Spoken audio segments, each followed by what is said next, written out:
Welcome to the Deep Dive, where we extract the most important nuggets of knowledge and insight from a stack of sources, all for you. Today, we're diving into a dilemma many of us face. How do you truly pursue your creative passions when, the practical realities of career, stability, everyday life? They seem to constantly pull you in another direction. It's a tough tightrope walk, for sure. Our deep dive today is into the unique journey of S, a truly remarkable woman who has masterfully navigated this very challenge. She built a successful career in finance right here in New York City, all while diligently cultivating her lifelong love for theater and performance. Quite something.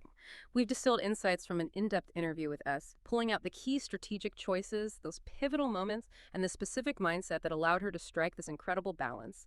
Our mission, really, for this deep dive is to give you a shortcut to understanding how she made it all work.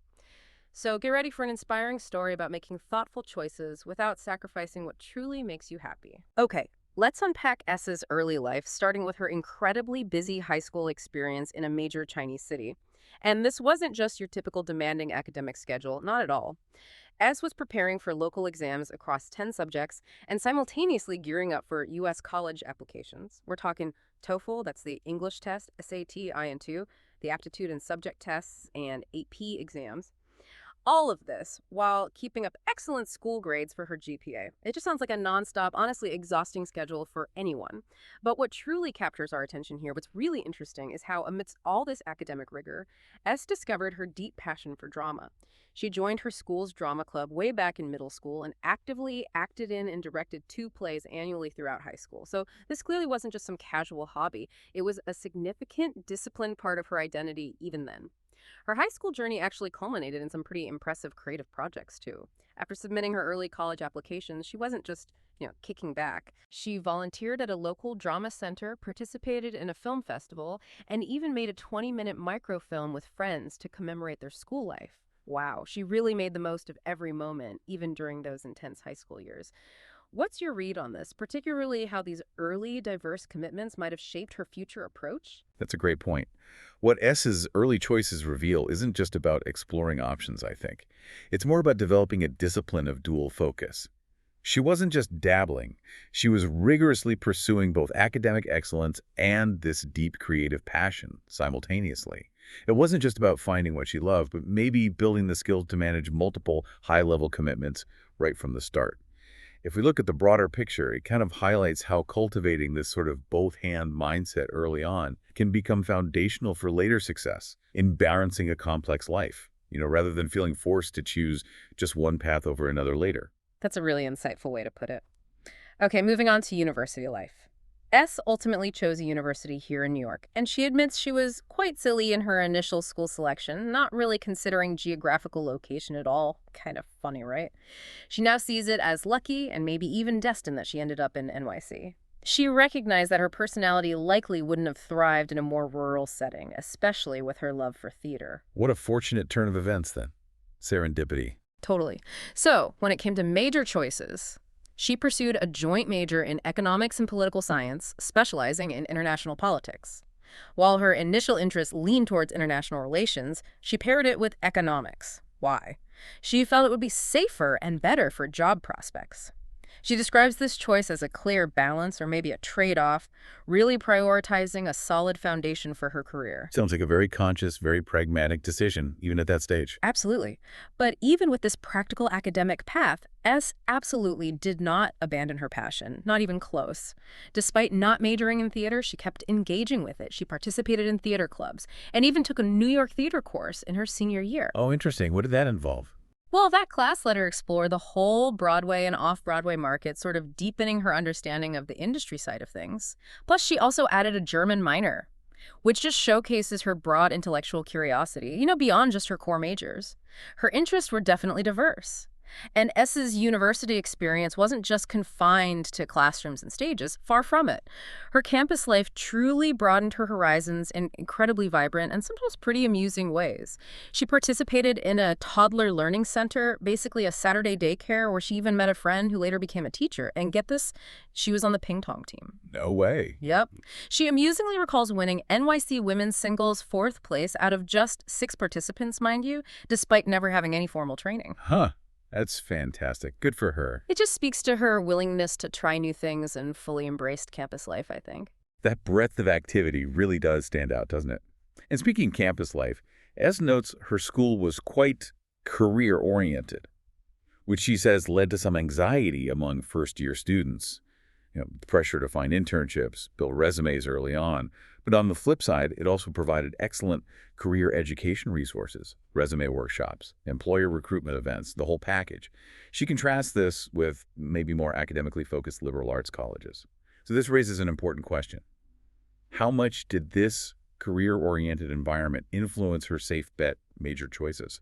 And do you think it truly prepared her for a path where passion could still thrive alongside practicality?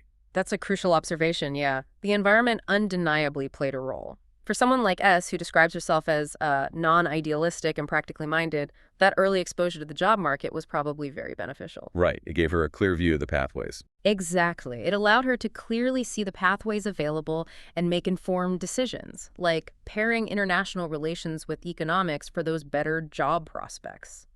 It wasn't necessarily about stifling her passion, but maybe about providing a robust framework within which her passions could eventually be supported. So her environment, in a way, it kind of solidified her pragmatic approach. It reinforced the idea that stability could actually enable her creative pursuits down the line, not prevent them. Yeah, precisely.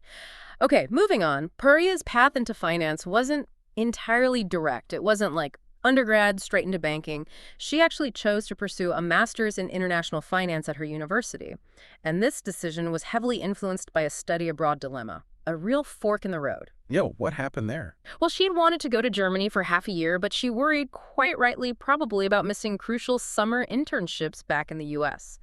Those internships are so vital for securing a job after graduation, especially for international students. Absolutely critical, yes. So the master's program essentially provided an extra year, an extra buffer, to secure an internship in the U.S. And that internship ultimately led to her current job. So a really strategic move to create that opportunity for herself. Very clever. Turning a potential problem into an advantage. Exactly. And interestingly, she doesn't even consider her master's in international finance a complete switch from her undergraduate studies. Really? How does she see it then?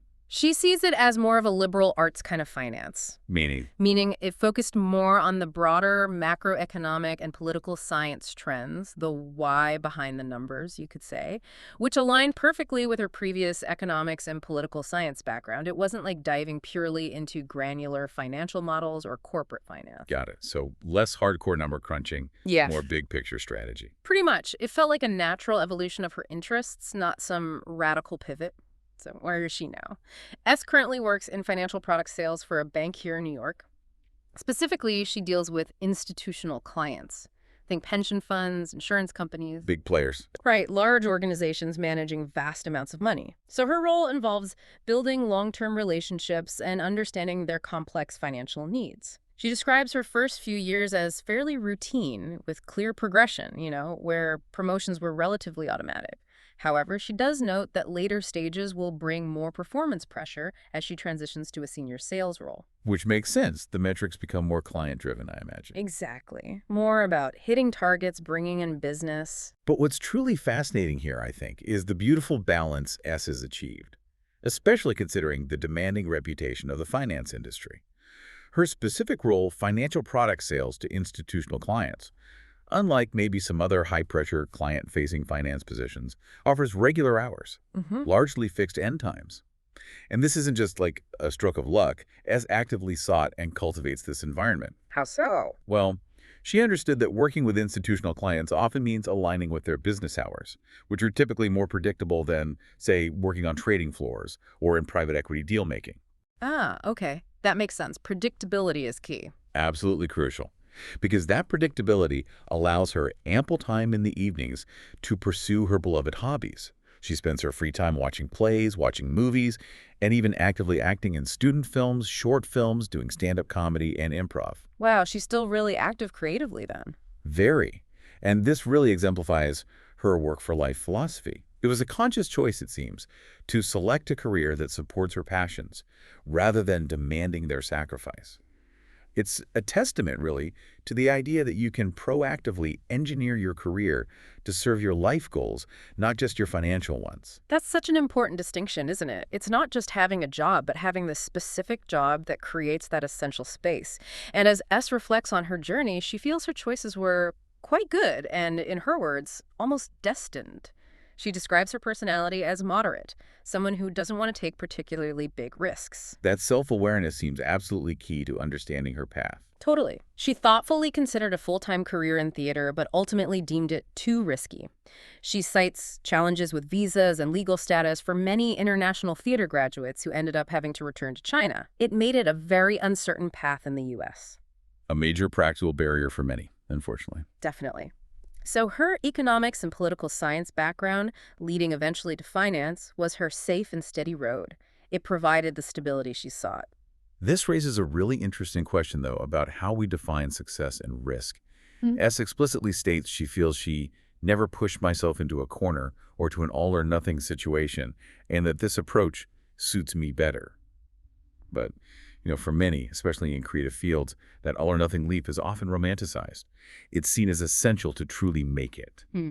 How do we reconcile S's successful, measured approach with that common narrative, the one that says you need to chase a passion relentlessly, even taking significant risks? That's a crucial tension, yeah. Yeah. It really is. S's story directly challenges that romanticized view of the starving artist or the all-in entrepreneur. Mm-hmm. Her insight highlights that a fulfilling life isn't always about these grand, singular passions that demand everything from you. Instead, it can be about cleverly integrating diverse interests in a way that provides both stability and joy. It's about finding your unique equilibrium. Exactly. For S, the risk of full-time theater felt too high. Not just financially, but maybe emotionally too, especially with those visa concerns, like the H-1B lottery. That's the highly competitive U.S. work visa program, for listeners who might not know. Huge source of stress. Immense stress, and she knew herself well enough to understand that the constant anxiety of that path would likely detract from her ability to actually enjoy the creative process itself. That makes sense. So her safe path wasn't just about money. It was a strategic choice for sustained happiness and well-being. That reframing is powerful. It really is about understanding your own temperament. If she had a time machine, S said she would tell her younger self, particularly during that intense job hunting and the incredibly stressful H-1B lottery period, she'd just say, don't be so anxious. Easier said than done, I'm sure. Oh, totally. She vividly recalls the emotional toll of being rejected for an internship solely due to visa issues and the agonizing wait for her H-1B results, finally getting the good news on May 31st after months of uncertainty, watching others get their results earlier. Oh, that wait must have been excruciating. Yeah, that kind of stress is immense, and her advice now really speaks to the inner peace she seems to have found with her choices. So, S's story, I think, is a powerful testament to the idea that you don't have to choose between your passions and practical security. It's not always an either. Her journey, marked by these strategic decisions, a clear understanding of her own personality, and a real willingness to proactively create opportunities. It shows us how to forge a path that truly works for you. Absolutely. What S's experience teaches us, kind of zoomed out, is that true fulfillment often comes from intelligently balancing different facets of our lives, rather than pursuing one at the expense of everything else. It's about making conscious choices that align with your deepest interests and your personal comfort level with risk. Her story gives us a practical roadmap, really, for how to blend ambition with personal well-being, proving that you don't have to sacrifice one for the other, but you can actually find ways to make them thrive together. Well said. So, as you reflect on S's journey, maybe think about this. What safe path in your own life might actually open up more space for your passions? And conversely, what risk, perhaps the risk of not building a stable foundation first, might actually undermine the stability you need to truly thrive creatively? Consider how you can integrate your own diverse potentials rather than feeling forced to pick just one lane. Thank you for joining us on this deep dive.